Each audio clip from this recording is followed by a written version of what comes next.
With what's happening over in the Middle East, well, demand for war hedges, yes, war hedges, is skyrocketing dramatically. Almost everyone with big money right now is preparing for a huge shakeup in global financial markets as a result of what is going on. And again, it's a horrible situation over there, but we got to follow what the big money is doing here because it's very indicative as to what they think is going to happen and where all the money is going to flow. I'm going to go through this step by step, what's going on, where they're putting their money, and how you can both protect yourself and also hopefully make some money. And then lastly, at the end of today's video, I'm going to present our newest top idea, WHLR. WHLR has previous spikeability and short interest that is literally out of this world at over 112% of free float, and I want to discuss why this, in my view, is primed to break out. This is going to be an incredibly value-packed video, and I highly recommend that you watch to the very end. Okay, let's get right to work. Okay, folks, so like I said, unfortunately, war hedges are breaking out rapidly. Now, the thing about the market that you gotta know is that most of the movement that you see on a day-to-day basis in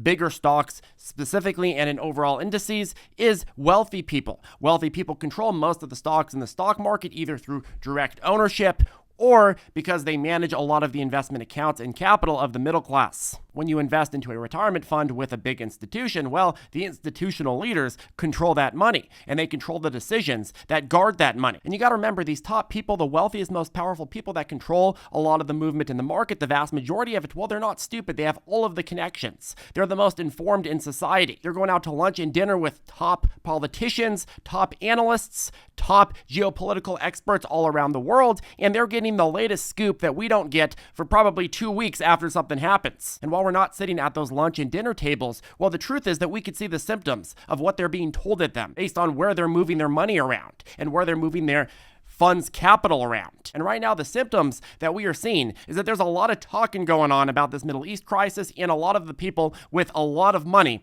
are thinking this is going to get, unfortunately, way more volatile. Right now, big money is hedging in mass for a much bigger global conflict. Where do we see the evidence for this? Well, the number one war hedge for war in the Middle East is oil. As Zero Hedge pointed out, OVX, which tracks oil volatility, is the key war hedge that people are looking at right now, and it's breaking out massively. You see, folks, OVX goes up when people are buying hedges against oil volatility. People buy hedges against oil volatility when they think oil price uncertainty is going to increase extremely fast. And people think oil price uncertainty is going to increase extremely fast in times of war and in times of increasing war and broadening war. The fact of the matter is that right now, OVX has trended up so fast and is trending up so fast that it looks like any day now it's primed to blow a gasket. The way that this has worked historically for folks who have followed these types of indices in times of uncertainty and rising volatility, well, the way that it works is that historically OVX starts slowly rising as big money runs to hedge against the conflict, and then all of a sudden, when the conflict really intensifies, you get a massive gap up squeeze, and it's too late to hedge at an appropriate price. So those that hedged can go and sell those contracts to those that need it at really ridiculous prices. So you have a lot of people that are hedging right now. They don't actually need the hedges to protect any positions, but they're just buying these knowing that if oil really breaks out, if this overall crisis gets a lot worse, what's going to happen? Well, they're going to be able to unload those contracts and exercise those contracts at really lucrative prices and make a killing. So hedge funds and big money right now are quietly but consistently hedging for this and expecting that pretty soon you're going to get into a situation like you had in 2020 where you had this massive volatility oil squeeze. Big money remembers, hey, that shock on oil in 2020, that shock on oil in the crisis of 2020, well, that led to huge profitability for those who traded that successfully. But the shock on oil in 2023 and 2024 with this new crisis has the potential to do much more than that. And that is what big money is trying to take advantage of right now. And more people are taking notice. And that's why you're starting to see that trend go up so aggressively. And you know, these people are going and sitting down with experts. And what do you think those experts are telling them? If they're going and buying all this, what do you think they're telling them? They're telling them, hey, this situation is likely to get worse. Now, personally, I really hope that tomorrow this conflict goes away and there's a big peace deal and there's never, ever again a conflict in the Middle East. But for those of you who don't think that's going to happen, well, you better be looking at OVX. You better be prepared hedging in the overall market, and you better not have your eyes closed because you're going to get screwed. There's a lot of folks right now that are reading the news and they're falling for these berries and roses analysts that are saying you don't need to protect yourself, you don't need to hedge, you don't need to follow what the big money is doing, just do what you always do because nothing is new this time. Well, guess what, folks? This is a really, really big crisis, and unfortunately, for those of you here in the United States, if you have your eyes closed, you're probably going to get screwed quite a lot. Instead, you got to follow what the big money does, not what the big money says. You have to follow what the big money is doing to position for this. You have to look at the trends and you have to trade with the trend, and then when the trend bends, you flip into a different trend. Now, the other thing we are seeing, and in my view will likely continue seeing, is defense stocks rally, and rally huge. You know, I made a video about a week ago on how the U.S. government, when the U.S. government sends its military stockpiles of weapons to Israel or Ukraine, well, they replenish it using defense contractors that charge an arm and a leg and a foot. And that's big, big business, folks. And likewise, those companies, their stock prices are going up quite a lot. Quite frankly, like clockwork, and like we saw during the Ukraine early days, well, Lockheed Martin LMT is going parabolic, Northrop Grumman is going parabolic, Raytheon, nice uptrend. I think this one's probably a little bit undervalued and is probably going to catch up soon. Boeing isn't doing that great. Maybe their lobbyists are too shy. I don't know. But here's the thing. According to NBC, Biden is expected to go to Congress and ask for another $60 billion for Ukraine and $100 billion for Israel, and both are likely to get approved and likely won't be the last aid packages that get approved and sent over there. And for context on how much this is, it's quite a lot. To date, the U.S. has only provided a total of $76 billion to Ukraine. This is another $60 billion for Ukraine and another $100 billion for Israel. So again, quite a lot compared to what we've already sent. And a lot of people say that what we've sent is quite a lot. Certainly the defense contractors aren't complaining, but this is the overall situation that we're in right now. And this round of $60 billion and $100 billion consecutively is likely largely going to go towards direct defense like weapons and equipment and training, and that's largely going to be a windfall for defense contractors like Lockheed Martin, ticker symbol LMT, and the others. Now, the other interesting trend that I'm seeing right now is what is happening in the safe haven area of the market. We are seeing money allocated to gold at a rapid clip. Gold has outperformed bonds and the dollar since Hamas attacked Israel by quite a large margin. And why is that? Well, you see, in times of geopolitical uncertainty, you have investors wanting to go into a safe haven asset, and gold is obviously the most lucrative of those in most bad situations because gold has been a reliable asset since before biblical times. You look at UGL, which leverages the moves of gold. It's gone from 50 to 59 bucks since the attack, and I don't see that it has any signs of stopping. You open up the 180-day chart. Where are the bearish signs? Comment below if you see bearish signs. I see none. They are nowhere to be found. This is broken out past previous resistance at 58 and 59. It's barreling towards the next resistance in the low 60s, and at this pace, maybe you get one breath and you're at 68.70. So overall, if you think the current Middle East conflict is not going to be better in the next month or two, well, you've got to also be expecting gold to continue to rally massively, and that's why you're seeing this allocation right now. You're seeing this massive rally because a lot of big money, they're talking to their friends, they're talking to people that have connections and know-how, and well, nobody seems to be very optimistic about the situation, so they're positioning accordingly. Now, let's talk for a second about equity risk premium. When you are buying stocks, why do you buy them? Well, you buy them because you think that you're going to get a premium over whatever else you would buy. You think you're better off buying a stock than putting that money in the bank in a savings account or putting it in T-bills or putting it in whatever else. Well, that situation is ceasing to be true. You look at S&P 500 forward earnings yield over the 10-year treasury yield, while the equity risk premium is nearing zero for the first time in over 2 decades, which means the incentive to get into stocks has nearly completely flipped, and all the incentives are pointing to not be in stocks. And this is happening for the first time in 2 decades. Of course, we've mentioned this before, how the risk premium was dropping, but now it's close to zero. When the Fed started raising rates and incentivizing money to drain out of everywhere,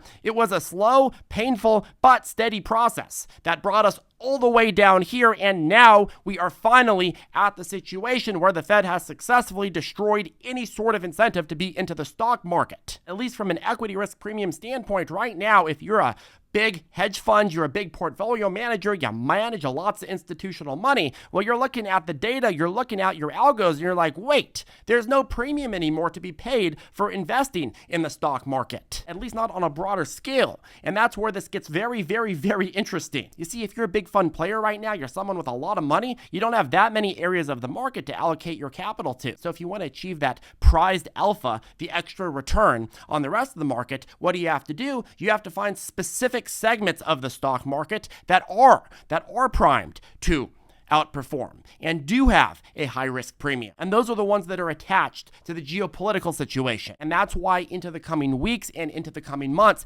you are going to see a lot of attention being paid to oil volatility indexes, to the price of oil, hedging on oil overall, which goes into the oil volatility indexes. You're going to see a lot of attention on overall volatility hedges. UVXY tracks that. That's an opportunity. And you're going to see a lot of attention be paid to gold. If the Fed needs to re-stimulate and lower interest rates in order to bail us out of the coming crisis that's going to happen if this war becomes much bigger, well, all of a sudden you're going to start seeing that inflation fear start spiking again. And gold is going to have another reason to rally. Okay, anyways, moving on, we're going to talk about our next idea from a trading perspective. If you are a trader, this could be a very, very interesting opportunity. I'll break it down and then you go off and do your own research and you be the judge. So our new top idea is WHLR. First thing to know, WHLR short interest is literally out of this world. It's to Mars. According to Partake, short interest has climbed so aggressively to the point that we are now at an estimated 112% of free float sold short. 112%. Now, what's fascinating about this is no loser company. This is a cash flow positive company in an extremely stable sector, real estate. You see, their market cap is $3.19 million today. After a pretty rough trading day, I mean, the stock got hammered today, as short squeeze stocks often do on some days, but their quarterly cash flow is $3.69 million. Talk about a big arbitrage there. And that's why it's so important that I highlight this stock right now. If the stock is trading at 8 or 9 or 10 or 11 or $12 million like it has been previously, well, all of a sudden that arbitrage closes in pretty damn fast. But let me tell you why this is beat down so much. And the reason I believe is because this is just one of those areas of the markets where short sellers can easily run amok with real estate small caps, because a lot of people that like to squeeze speculate, that like to trade small caps, well, they don't think anything is sexy about a real estate investment trust. They don't think anything is sexy about that. They think a biotech play is sexy, they think an AI stock is sexy, so on and so forth, but they don't like these small cap sectors of the market when it comes down to real estate. Short sellers have had their way with this stock for a year plus, and I would argue they've had a massive role in driving this all the way down to the ground. And yes, there has been a few pushbacks, which I like to see. There have been a few pushbacks, but the farther this goes down, the more likely you are to get a massive, massive pushback once people realize how undervalued this is, at least in my opinion. In September, it rose from 4 to 1073 in a trading day or two. Recent weeks, it's been active as well. You've seen volume start climbing. So my thought process on the stock is we can look back the last year plus of trading, and we can see that shorts have had their way with this stock. And they've been overall like 99% successful. They've had a few attempts at a pushback where you got massive, massive squeeze rallies, but overall they end up shorting it right back down to the ground. My thought process is similar to the other times where we had those massive, massive squeeze rallies where people called BS on shorts. Well, I think that now that we're trading even lower and short interest is so damn high, well, I think that the next rally that pushes against those short sellers is going to be even more crazy. Now, of course, short squeeze type of stocks, what happens? They usually go up massively and then they dump massively. And I expect that to be the case here too, and that's why this is a trade idea and not a long-term buy, hold, and get married with the stock idea. Anyways, that is the breakdown, and this is our top idea right now. Now, how can you be the first to hear about the latest catalyst and the latest hot ideas? Well, with a ZipTrader U membership. Thank you for asking. We've actually had a lot of success in our briefings the last couple of weeks. Here are a few examples. We briefed on TPST for ZipTrader U members last week at 94 cents a share Wednesday morning, and it proceeded to run to $11.50. That's right, 94 cents a share to $11.50. That's about a 1,122-23% increase briefing price to highs. Very unique setup, and we didn't expect to see that big of a run. The setup was great. The market conditions were conducive, but we didn't expect it to go up 1,000+%. We thought maybe a couple 100%. But again, when you got the right setup and you find it early on enough, you can be in the right place when something really goes on to run. And that's what we do the best to give you. We also briefed on Seco at roughly 83 cents a share on the 16th, and it ran to $1.81 over the coming days. That was also a more than double. And we actually briefed on WHLR pretty early the first time in ZipTrader U on the 17th at roughly 101 a share, and then designated it as a top idea at roughly 93 cents. And overall, it ran to 179 before selling off. And of course, the best short squeeze setups kind of work like that. They go up and then they dump and then they go up and then they dump, and they have higher and higher highs each time. And then eventually the shorts just completely get Scrooged.